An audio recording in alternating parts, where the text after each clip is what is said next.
মাত্র ১ বছর আগে তৈরি হয়েছিল পিচের রাস্তা, কিন্তু বছর ঘোরার আগেই খুঁজে পাওয়া যাচ্ছে না পিচ। বেহাল রাস্তায় তিতি বিরক্ত সাধারণ মানুষ। শামশেরগঞ্জের চাঁদনি দহা মহিলা মাদ্রাসা থেকে চকসাপুরগামী ভিতরের রাস্তায় একেবারে বেহাল দশা। বর্ষার সময় তো বটেই, বছরের অন্যান্য সময়েও রাস্তায় চলাচল করতে গিয়ে একেবারে নাভিশ্বাস পরিস্থিতির সৃষ্টি হয় সাধারণ মানুষের। পিচ রাস্তার পাশেই রয়েছে ইট ভাটা। সকাল সন্ধে সেই ইট ভাটায় যাচ্ছে ওভারলোডেড ট্রাক্টর, যাচ্ছে ডাম্পার। স্বাভাবিক কারণে ১ বছর যেতে না যেতেই খুঁজে পাওয়া যাচ্ছে না পিচের রাস্তা। যদিও পথশ্রী প্রকল্পে তৈরি হওয়া পিচ রাস্তার কাজের মান নিয়েও উঠছে প্রশ্ন। স্থানীয় বাসিন্দারা জানিয়েছেন, চাঁদনিদহা মহিলা মাদ্রাসা থেকে চকসাপুর গ্রামে ভেতরের রাস্তা দিয়ে চলাচল করেন। রয়েছে মসজিদ সহ বহু বাড়িঘর। স্কুল থেকে শুরু করে বাজারঘাট, একমাত্র রাস্তাটির উপর দিয়ে যাতায়াত করেন মানুষজন। ছোট ছোট শিশুরা যাতায়াত করেন এই রাস্তায়। গত বছর পথশ্রী প্রকল্পে রাস্তাটি নির্মাণ করা হয়। ১.৫ কিলোমিটার রাস্তাটি মোটা টাকা ব্যয়ে নির্মাণ করা হয়, কিন্তু সেই রাস্তার এখন হতশ্রী অবস্থা। রাস্তার বেহাল দশায় প্রবেশ করছে না কোনো অ্যাম্বুলেন্স। বাইক নিয়ে যাতায়াত করাও যাচ্ছে না, চালানো যাচ্ছে না সাইকেল।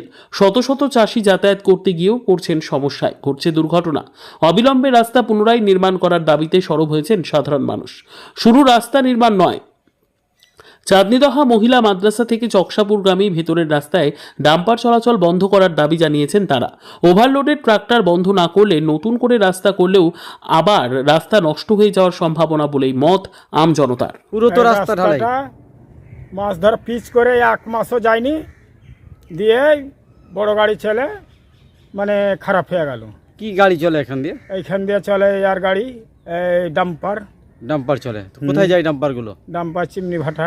ও চিমনি ভাটা আছে ওইদিকে। মোটামুটি কতদিন আগে এই রাস্তাটা হয়েছিল? রাস্তাটা ধরো বছর ৭ মাস মতন। 7 মাস, তার মধ্যে শেষ রাস্তা। শেষ রাস্তা ১ মাসের ভিতরেই দিলে, ধসছে দিলে। কত লোক যাতায়াত করে? এইটা রাস্তা ধরো কোমর পক্ষে ১,০০০ লোক আসা যাওয়া, এখান দিয়ে যাওয়া আসা করে। হ্যাঁ, খুব অসুবিধা হচ্ছে তো আপনাদের? খুব অসুবিধা এইখানটা দিয়ে। একটা রুগী নিয়ে যে চেড়ে নিয়ে আসতে হয়েছে এই রাস্তা দিয়ে। এই রাস্তা দিয়ে আসা যায় না। আচ্ছা, এই জায়গাটার নাম কি? এই জায়গাটার নাম হলো, এটা হলো চাঁদনিদহা আর জয়ষ্ঠপুরের ২ মৌজার হাটটা, এটা আচ্ছা, মিডিল রাস্তা। মিডিল রাস্তা। আর আপনার বাড়িটা কোথায়? আমার বাড়ি জয়ষ্ঠপুর। আর আপনার নাম? আমার নাম শাকিন মমিন। হ্যাঁ, অসুবিধা ভালো হয়েছে, রাস্তা দিয়ে ১ বছর থেকে মোটামুটি এরকম হয়ে আছে। এখানে মানুষ তো যাতায়াত ভালোই করে নাকি? হ্যাঁ, যাতায়াত ভালোই করে, মানে চকসাপুর হারে চাঁদনিদহা আসা যাওয়া করে। প্রায় 3 কিলোমিটার হবে রাস্তা। হ্যাঁ, ৩ কিলোমিটার মতন হবে।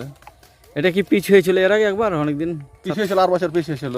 মানে 1 বছর হলো পিছ হওয়া। হ্যাঁ তারপরে বেহাল অবস্থা। হ্যাঁ, বেহাল অবস্থা এরকম হয়ে আছে। মানে চলাচলের অযোগ্য। হ্যাঁ, চলাচল হয়েছে তো অসুবিধা হয়েছে, ৫-৬০ হয়েছে, মানুষের অসুবিধা হয়েছে, এই তো ব্যাপার। বাড়ি ঘর আছে, মানুষ কেমন? হ্যাঁ, তো বাড়ি ঘরের তো এগুলো দেখতে পাই, আশেপাশে বাড়ি আছে। কি জন্য এই যে পিচটা মানে কদিন আগে তো করা, তো পিচটা নাই কেন? কি কি এমন হলো? পিচটা ভালো করে করেনি, আর ওই ধরে নাও আমার বড় গাড়ি ছাকড়া চলে না, গাড়ি ছাকড়া চলার কারণে এই রাস্তাটা খারাপ হয়ে গেছে। আপনার বাড়িটা কোথায়? এই তো এই যে আমি চাঁদনিদহা। চাঁদনিদহা। আর আপনার নাম? আতাউর।